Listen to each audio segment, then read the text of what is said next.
India has leased 2 Sea Guardian drones from the US. Both these Sea Guardian drones have been acquired by the Indian Navy. They're already deployed in the Indian Ocean region. These are advanced unmanned aerial vehicles that can loiter for up to 30 hours. They can fly up to an altitude of 40,000 feet. And they can go long distance, keep an eye on the adversary. The big advantage is that they can also be used at the line of actual control. Shiv, Aroor and Manjeet Singh Negi bring you this report. This is the Sea Guardian, a US-built advanced surveillance drone. Built for long-endurance reconnaissance, the Sea Guardian is a derivative of the legendary Predator drone. And like the Predator, the Sea Guardian can fire weapons if required.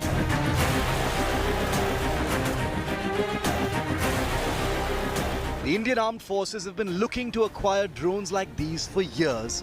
And this month, with typical silence and stealth, they've actually arrived.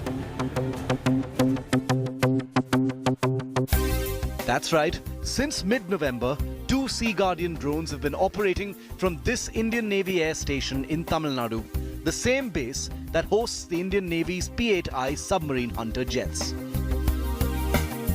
From this base near the coast, the 2 Sea Guardians have been flying surveillance missions out over the Bay of Bengal and larger Indian Ocean. Acquired on lease for a year, first let's tell you how these drones actually work. Each system comprises the drone aircraft itself and a crucial ground control system. Crews in the ground control station handle all aspects of the drone, controlling it via a satellite link.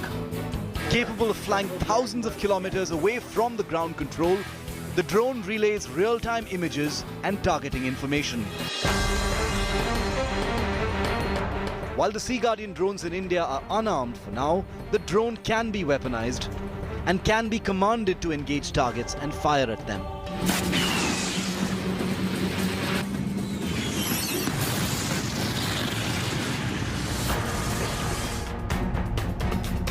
Flying at a maximum altitude of 40,000 feet and capable of pre-programmed autonomous flight of nearly 2 days, the Sea Guardian can deploy Hellfire and Paveway precision strike weapons, which function alongside advanced sensors to pick out and zero in on targets.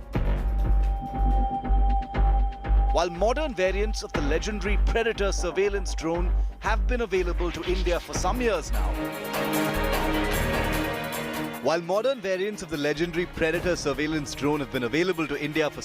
now, the India-China conflict in Ladakh has added urgency.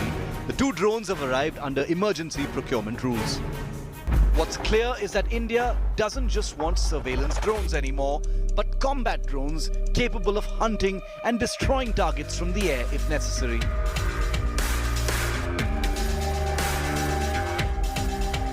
Often just called the Predator in reference to the baseline model, the Sea Guardian is a modern version of the Reaper, famous for raining hell on terror targets in Syria, Iraq, and especially in the tribal areas of Pakistan. Later acquisitions of similar drones, like the similar Sky Guardian being looked at by India, will likely come with Hellfire precision-guided munitions, weapons that are already operational on the Indian Air Force's Apache helicopters. Acquiring combat-proven US drones would also make up for an imbalance caused by China's own deployment of the Wingloong 2 combat drones at airfields in Tibet and plans to supply those drones to Pakistan and other countries.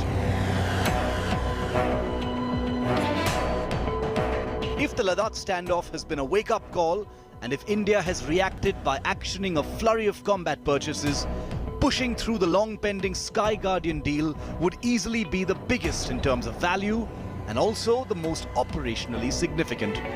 With Sandeep Unithan in Delhi, Bureau Report, India Today.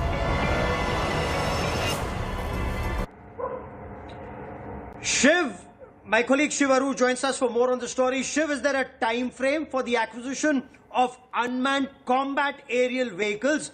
Those truly will be a game changer. Absolutely, Gaurav. As you know, that India has been attempting to acquire the armed version of the Sea Guardian for quite a while now. I imagine that it has been taking some time owing to costs and various other complexities that have not been ironed out just yet. But this is going to be a sort of slow process. But these two Sea Guardian drones have been acquired under the emergency procurement rules because of the urgent need for long endurance surveillance, especially in the Indian Ocean. We're given to believe that there may be more numbers coming for the other armed forces, which could potentially be deployed over land, including over Ladakh. As far as armed versions of such drones are concerned, yes, there is still very much an intention to acquire, the armed versions of both the Sea Guardian as well as other drones. We, in fact, have been reporting here on India Today about how the Indian Air Force is planning to weaponize the existing in-service Heron drones, Gaurav. And as you know, the Indian Air Force also already has in its arsenal the Aroor, suicide, the kamikaze drone, which has been used with devastating effect in the recent conflict between Azerbaijan and Armenia. So combat drones, very much part of plans of the Indian Armed Forces. These two drones are unarmed for now. There is an option to weaponize them in the future, even though the lease for these two is only 1 year so far. It could be extended, but as far as combat drones is concerned, plans definitely afoot. Shiv, for the moment, many thanks for joining me. Now remember... Hello everyone, this is Rahul Kamal here. Hope you enjoyed this video. For the latest news and analysis, like and subscribe the India Today YouTube channel and don't forget to press the bell icon to stay updated.